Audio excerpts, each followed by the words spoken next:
Hermanos, reciban las bendiciones de nuestro gran Dios y Salvador Jesucristo.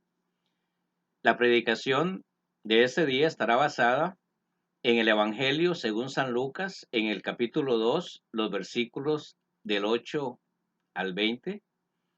Y el tema es una continuación de los sermones anteriores. Es el anuncio del nacimiento del Señor Jesús. Y en esta ocasión el título es Las buenas nuevas a los pastores. Y como prediqué los dos sermones anteriores, las buenas nuevas a María, las buenas nuevas a José. Y obviamente, estas seguirán siendo buenas nuevas de salvación para todas aquellas personas que verdaderamente tienen un encuentro personal, espiritual, con el niño que nació en Belén hace 2000 años. Señor, gracias por la oportunidad de compartir esta preciosa palabra, este maravilloso mensaje del nacimiento de Jesús. Úngeme con tu Santo Espíritu, pon en mi mente palabras, pensamientos, tu Evangelio, y guíame, Señor, a compartirlo en el poder de tu Santo Espíritu. Y así también, Señor, toca los corazones de aquellos hermanos y hermanas y personas que van a escucharlo, porque te lo pido en el nombre de Cristo Jesús. Amén. Amén. En estos momentos, cuando está por nacer el Señor Jesús, el ángel Gabriel ya había anunciado a José y María el nacimiento de su hijo, y también el sacerdote Zacarías, cuya esposa era Elizabeth, también había recibido buenas nuevas del nacimiento de su hijo, a Juan el Bautista. Obviamente, este nacimiento también fue obra del poder de Dios, del Espíritu Santo, porque ambos, Zacarías y Elizabeth, habían pasado ya la edad de poder concebir, y también con el agravante de que Elizabeth había sido una mujer estéril. En cuanto a Belén, podemos decir o puedo decir que fue el lugar donde nació el rey David, y quizás en este momento no era tan importante para la nación de Israel, pero lo que estaba por suceder impactaría no solamente a la nación, sino también a todo el mundo, porque fue el lugar donde nació el Salvador, Cristo Jesús. Belén en aquel entonces era un pueblito dedicado a la producción de ovejas, era donde se criaban las ovejas con distintos propósitos comerciales, pero también muchas de estas ovejas eran usadas en el templo para los sacrificios de los judíos, para ofrendas de amor, a holocaustos, de muchas maneras se usaban en el templo. Y otro dato importante era que Belén era el lugar donde vivían muchos de los sacerdotes que ministraban en el templo conforme a la ley de Moisés. Por lo tanto, no debe de extrañarnos a nosotros también que Jesús, el buen pastor, naciera, ¿a dónde? En Belén, el lugar donde se producían, era el criadero de ovejas, lo mismo que fue el lugar donde nació el rey David, quien en su juventud también fue un pastor de ovejas. Los pastores de ovejas en Israel en aquel entonces eran considerados una clase social baja y de poca importancia por el tipo de oficio que ellos desempeñaban. Y Jesús, como el buen pastor de Israel y obviamente del mundo, durante su ministerio fue tratado con desprecio, con rechazo. Muchos no creyeron su verdadera identidad, que él era el Mesías. Y el mismo Jesús dijo, yo soy el buen pastor. El buen pastor su vida da por las ovejas. Pero sin embargo, durante su ministerio, él sufrió muchos desprecios y rechazos, a tal punto que fue tratado como una persona más y fue llevado, por decir él que era el rey de Israel, fue llevado hasta la cruz del Calvario. Sin embargo, vemos en este pasaje de las Sagradas Escrituras que Dios no hace ninguna acepción de personas y escogió para que recibieran las buenas nuevas del nacimiento de su Hijo a los pastores, a los rechazados, a los despreciados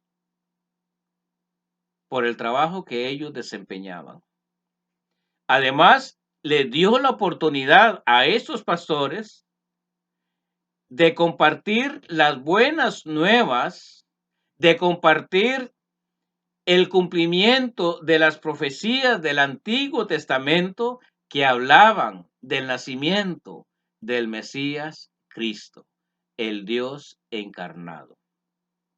Entonces, hay tres acontecimientos importantes en este pasaje de Lucas, capítulo 2, entre los versículos del 8 al 20. El primer acontecimiento importante es el nacimiento, propiamente el nacimiento de Jesús en los primeros 7 versículos. El segundo es el anuncio del nacimiento a los pastores de los versículos 8 al 14 y finalmente el testimonio a los pastores de los versículos 15 a los versículos 20. Entonces, vamos a comenzar el nacimiento de Jesús de acuerdo a los 7 primeros versículos.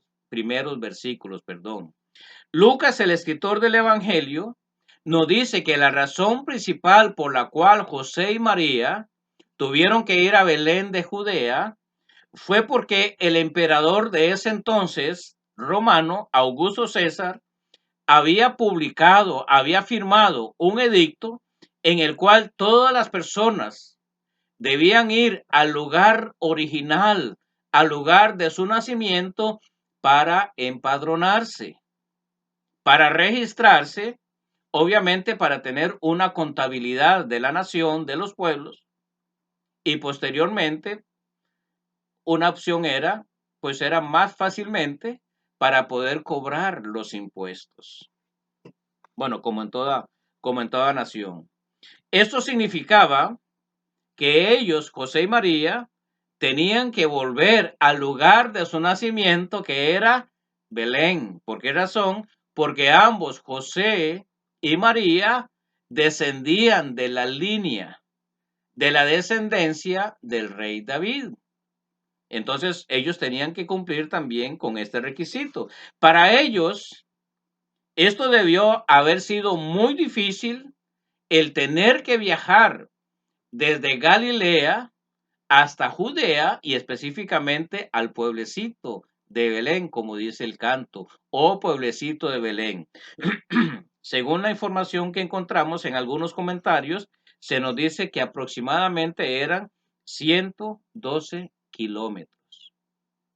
Y como todos sabemos, en aquel entonces, el hacer un viaje de tanto kilometraje era muy cansado, era muy difícil.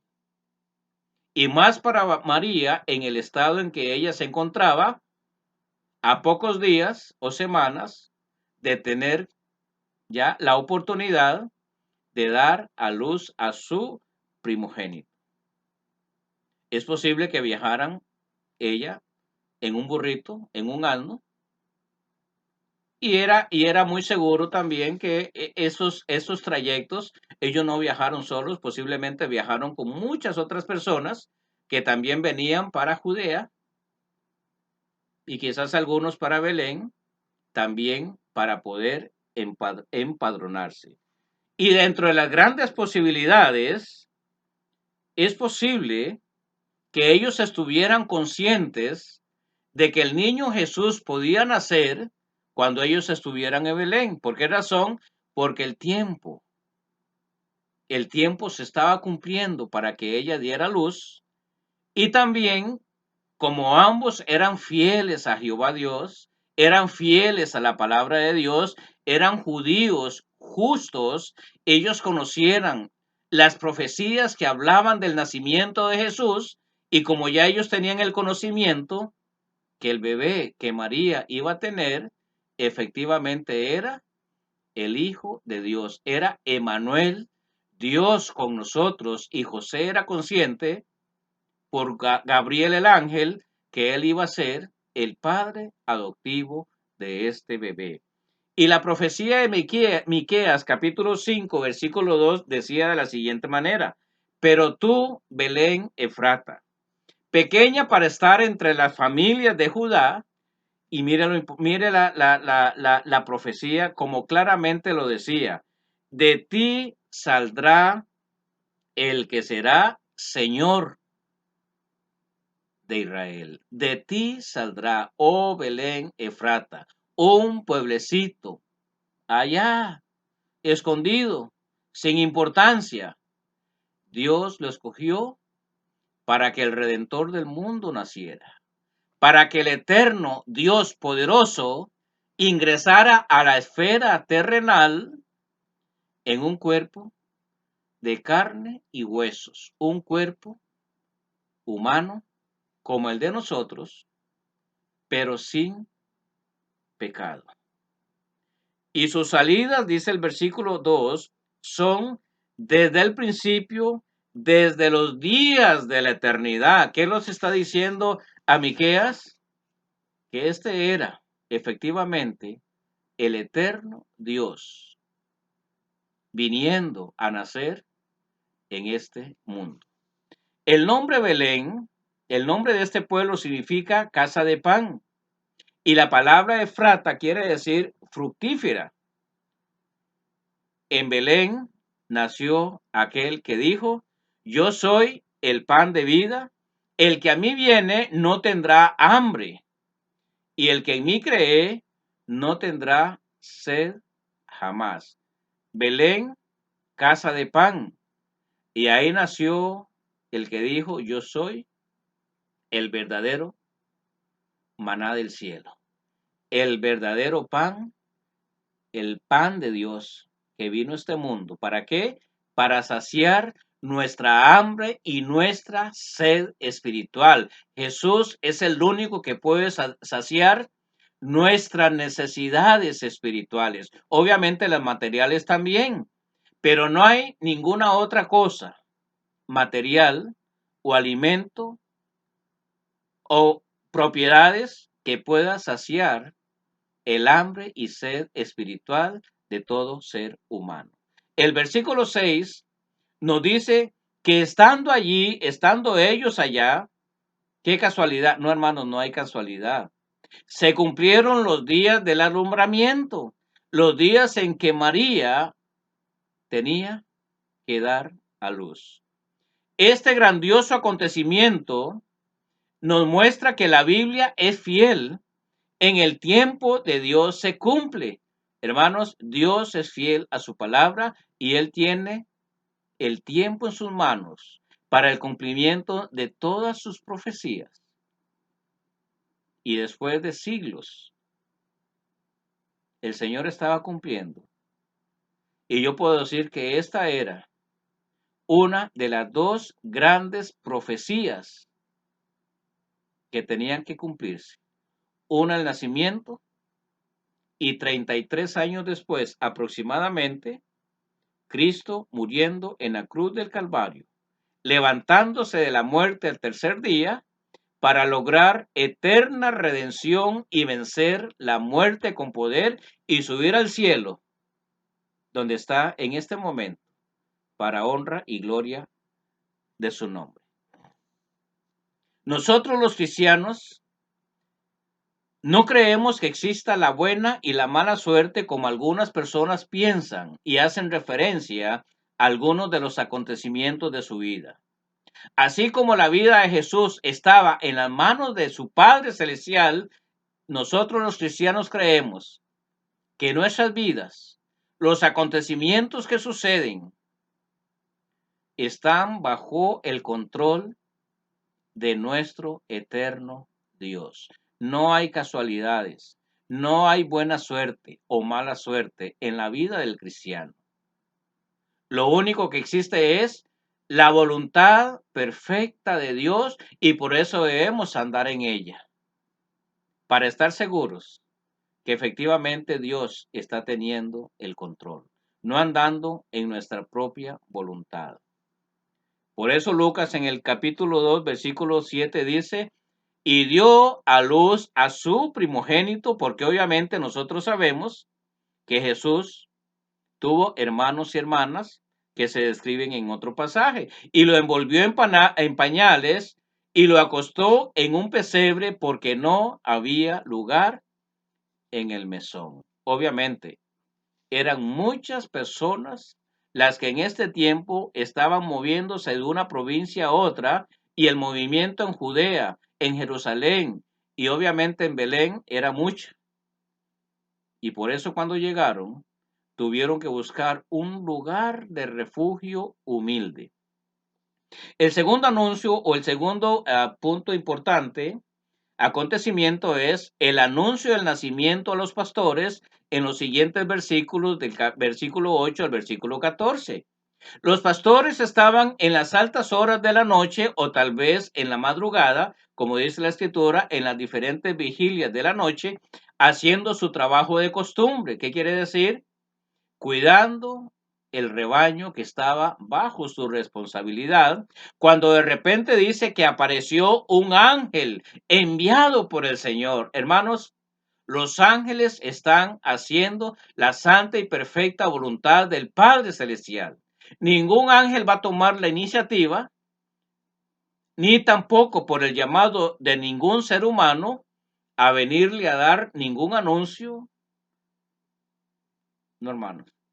Los ángeles actúan conforme al mandato de Dios. Y dice que cuidando el rebaño, las ovejas, de repente vino el ángel.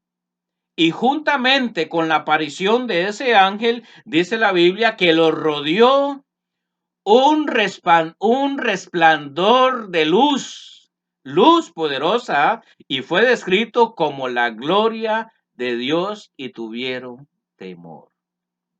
Imaginémonos en esos pocos segundos, en medio de la oscuridad de la noche, tal vez algunas fogatas, porque eran varios pastores, algunas fogatas para calentarse, para iluminarse y para poder vigilar bien las ovejas, que de repente, hermanos, el cielo se iluminó, pero con una luz que no era natural, una luz divina.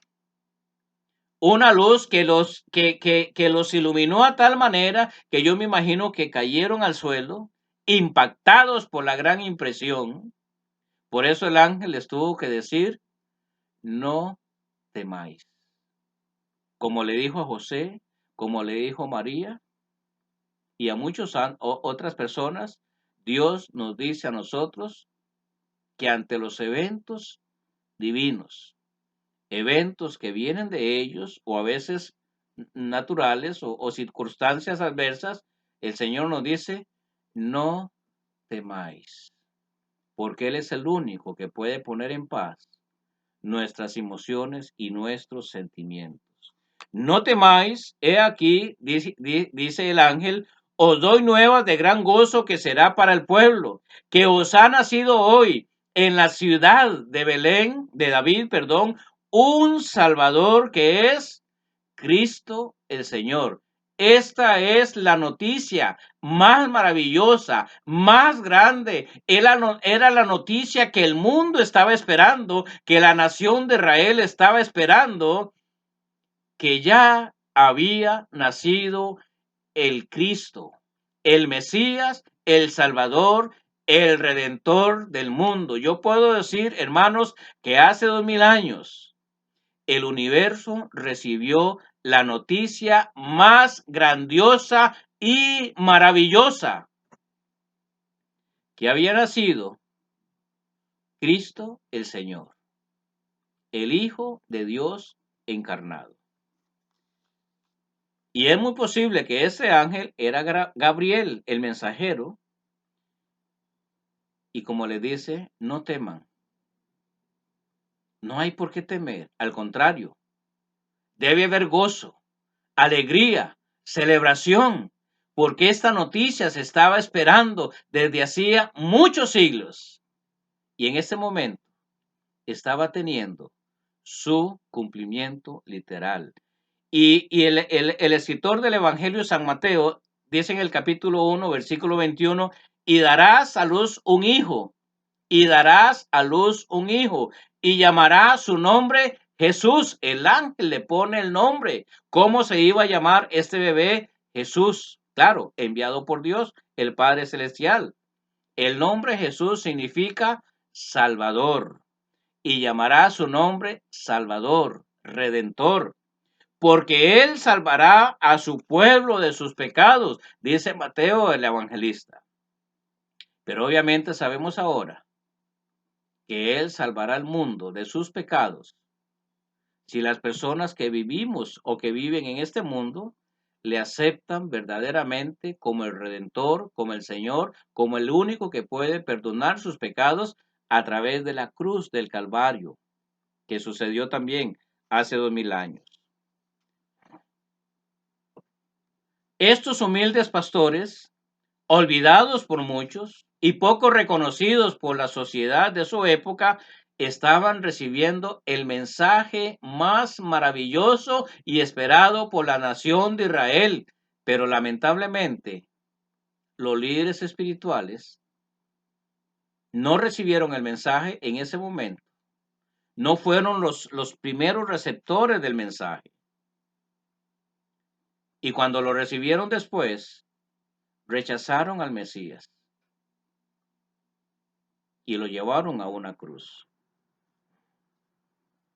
Para muchas personas, en ese momento, el rey de Israel se esperaría que naciera en el palacio del rey Herodes, rodeado de todos los cuidados y de la riqueza del poderoso imperio romano. Esa era la lógica humana, pero no fue el plan de Dios, porque el Señor estaba naciendo humilde en una cueva o en un establo en las condiciones menos apropiadas para que naciera un bebé. Y usted dice, ¿por qué?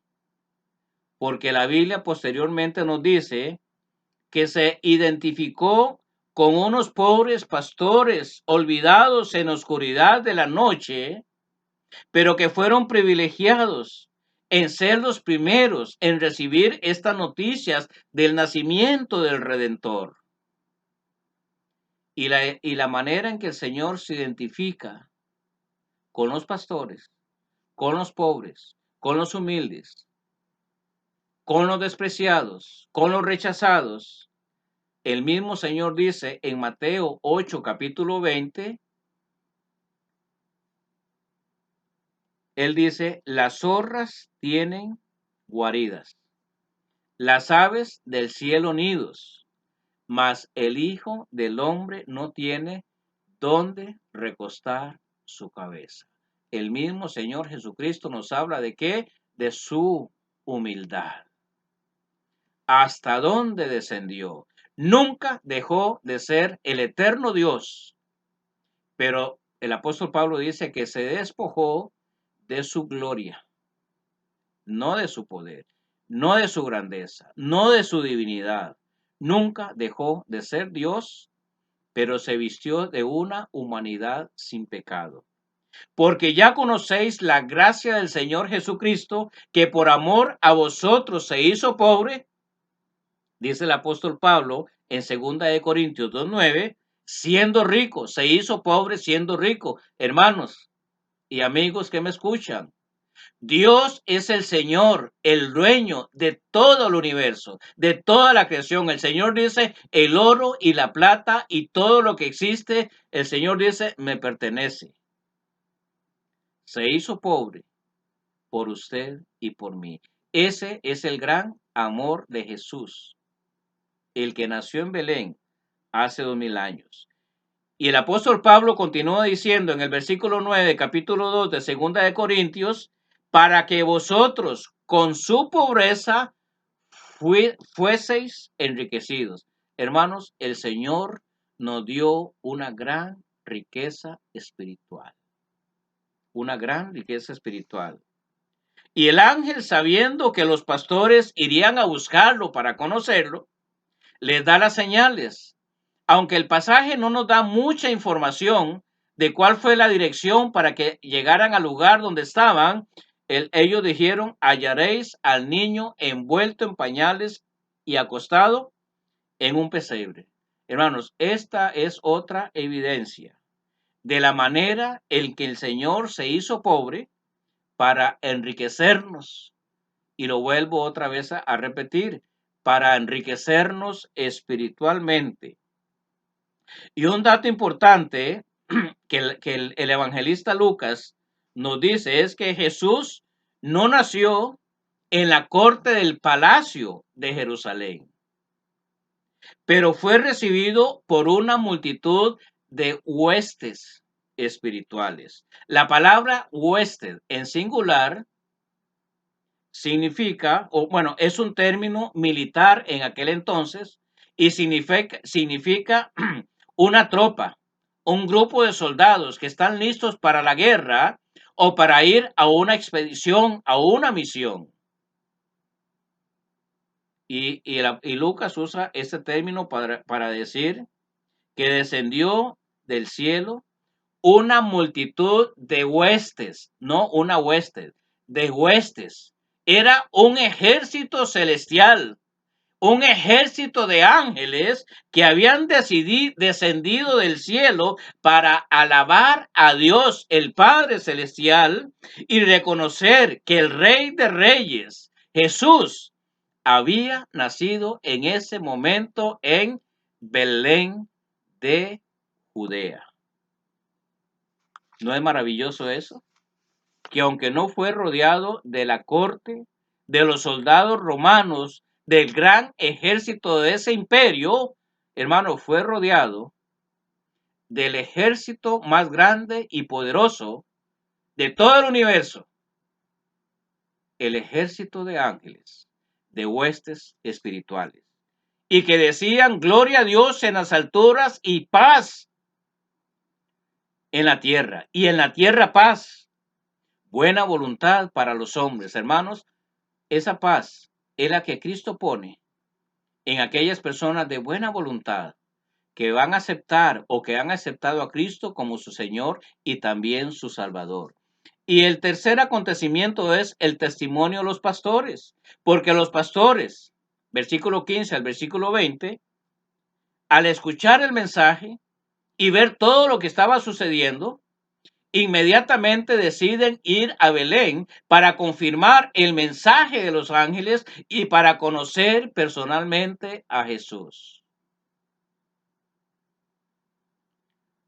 Dice la escritura que ellos decidieron ir apresuradamente. Esta palabra es importante. Decidieron ir apresuradamente. ¿Qué quiere decir? Decidieron ir con urgencia, con rapidez. Ya después de ver tanta manifestación, esa revelación poderosa del Dios del cielo, esa luz, ese impacto, ese ángel y esas huestes espirituales dijeron: aquí no hay que perder tiempo. Esto es urgente. Tenemos que ir a ver ese anuncio maravilloso que Dios nos ha dado en esta noche, en esta madrugada maravillosa. Y dice la escritura que fueron y hallaron a José, a María y al niño acostado en un pesebre, como los ángeles habían dicho. Hermano, hermana o persona que me escucha, algo que usted debe aprender de los pastores en esta Navidad es que cuando alguna otra persona o usted escucha las buenas nuevas de salvación acerca de Jesús que nació en Belén, usted debe responder apresuradamente, con rapidez, sin perder más tiempo a lo que se le está diciendo. Porque usted debe conocer a Cristo si nunca lo ha conocido. Si nunca le ha dicho al Señor Jesucristo: Señor Jesús, entra en mi corazón. Te acepto como mi Señor, como mi Salvador.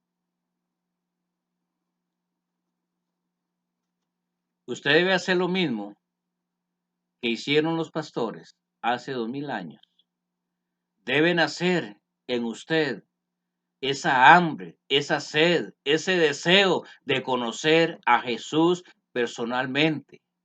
¿Y cómo se conoce personalmente?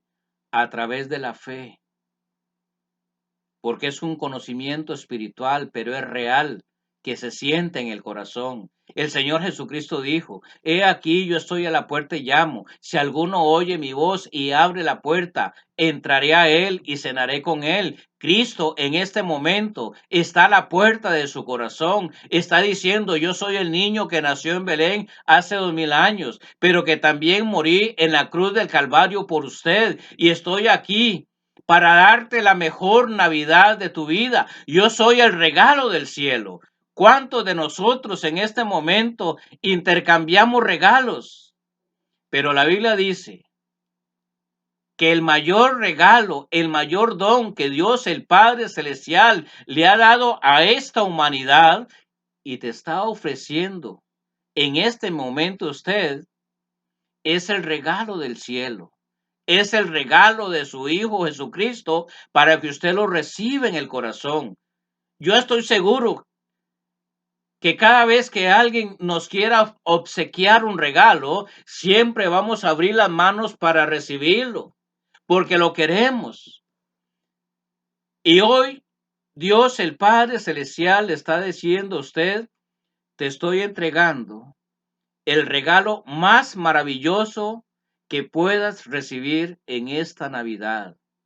Te estoy ofreciendo a mi Hijo para que lo aceptes con todo tu corazón, porque es lo más grande que puedo darte en esta Navidad. Si usted quiere decirle al Señor: yo quiero recibir ese regalo del cielo a Cristo, dígale con estas palabras, ponga sus manos juntas, dígale: Padre Celestial, en este momento reconozco que el niño de Belén nació hace 2000 años y murió en la cruz del Calvario para darme perdón de pecados y salvación. Padre, Señor Jesús, yo te acepto en este día como un regalo del cielo. Te acepto en mi corazón como mi único y suficiente Salvador. Señor Jesús, acepto tu perdón. Te doy gracias porque me perdonas y acepto tu salvación, salvación eterna. En tu nombre, Señor Jesús. Amén. Amén. Si usted aceptó el regalo del cielo al Señor Jesús, usted puede hacer lo que los ángeles hicieron. Dice que ellos volvieron a sus vidas normales, pero yo estoy seguro que no volvieron a ser los mismos de antes, porque el conocer a Jesús personalmente cambió sus vidas radicalmente para siempre. Y esto es lo que Cristo hizo con usted si hizo la oración. Dios ha cambiado su vida a partir de ese momento en adelante. Búsquelo a través de la palabra de Dios, la Biblia. Búsquelo a través de una iglesia. Búsquelo a través de la oración. Orar es hablar con Dios. Y dice que ellos volvieron, los pastores, alabando y glorificando a Dios y dando testimonio de lo que habían oído y de lo que habían visto. De testimonio de Cristo a otras personas. Hónrelo y glorifíquelo. No importa la pandemia, no importa. El Señor se está encargando de eso. Hermanos y hermanas y amigos que me han escuchado, Dios les bendiga y que tengan una feliz Navidad 2020 y un año nuevo, próspero, de bendiciones con el Señor. Amén. Que el Señor les bendiga.